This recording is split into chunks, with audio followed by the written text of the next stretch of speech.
తెలంగాణ సాయుధ రైతాంగ పోరాటానికి ఆద్యురాలు ఐలమ్మ. వరంగల్ జిల్లాలోని రాయపర్తి మండలం పోతిరెడ్డిపల్లి శివారు కృష్ణపురంలో 1895లో పుట్టింది. ఓరుగంటి మల్లమ్మ సాయిలు ఆమె తల్లిదండ్రులు. 13వ ఏట పాలకుర్తికి చెందిన చిట్యాల నర్సయ్యతో ఆమె వివాహం జరిగింది. వీరికి 5గురు సంతానం. మల్లంపల్లి జమీందార్ వద్ద వ్యవసాయ భూమిని కౌలుకు తీసుకుని వీరు జీవనం సాగించేవారు. గ్రామాల్లో పోలీస్ పటేళ్ల ఆగడాలను ప్రశ్నించడం వల్ల అప్పటికే పాలకుర్తి పోలీస్ పటేల్తో ఐలమ్మకు వైరం ఏర్పడింది. ఆంధ్ర మహాసభలో పనిచేస్తున్న ఐలమ్మకు వారు అడుగడుగున ఆటంకాలు ఏర్పరిచేవారు.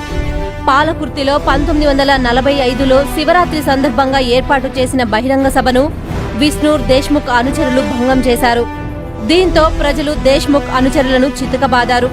దేశ్ముఖ్ ఆగ్రహంతో ఐలమ్మ కుటుంబంపై తప్పుడు కేసులు బనాయించాడు.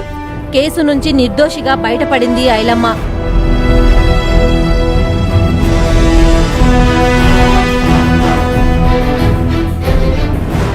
ఓటమిని జీర్ణించుకోలేని దేశ్ముఖ్ ఐలమ్మ పొలంలో పంటను దోపిడీ చేయడానికి కుట్ర పన్నాడు. భూమి తనదేనంటూ తప్పుడు కాగితాలు సృష్టించాడు. దీంతో వీరిపై పోరాటానికి ఐలమ్మ నడుం బిగించింది. కమ్యూనిస్ట్ పార్టీ నల్గొండ జిల్లా నాయకత్వం సహకారంతో పాలకుర్తిలో భూ పోరాటానికి కార్యకర్తలను సిద్ధం చేసింది. పాలకుర్తి వాలంటీర్లు ఐలమ్మ పొలంలో దేశ్ముఖ్ గూండాలను అడుగు పెట్టనీయకుండా అడ్డుకున్నారు. పంటను కోసి ఐలమ్మ ఇంటికి చేర్చారు.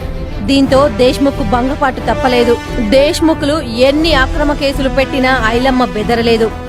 ఇంటినే పార్టీ కార్యాలయంగా మార్చుకుని పోరాటాలు నిర్వహించింది.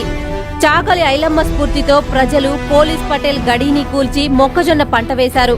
పాలకుర్తిలో నిజాం వ్యతిరేక పోరాటంలో కీలక పాత్ర పోషించిన ఐలమ్మ భూ పోరాటం సాయుధ రైతాంగ ఉద్యమానికి నాంది పలికింది.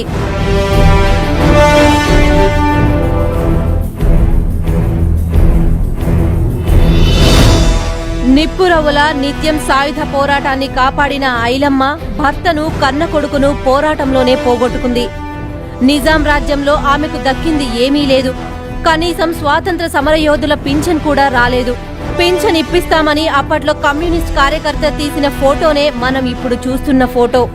తెలంగాణ గడీలను గడగడలాడించిన చాకలి ఐలమ్మ 1985 సెప్టెంబర్ 10వ తేదీన చివరి శ్వాస విడిచింది.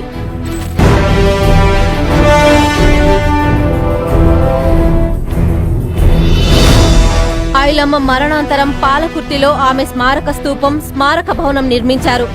ఈ రోజు ఆమె వర్ధంతి నేపథ్యంలో ఆమె పోరాట స్ఫూర్తిని ప్రతి ఒక్కరూ స్మరించుకోవాలి. ఐలమ్మ స్మారకార్థం ఏదైనా యూనివర్సిటీకి ఆమె పేరు పెట్టాలని, ఐలమ్మ వర్ధంతిని ప్రభుత్వమే అధికారికంగా నిర్వహించాలని కోరుతున్నారు.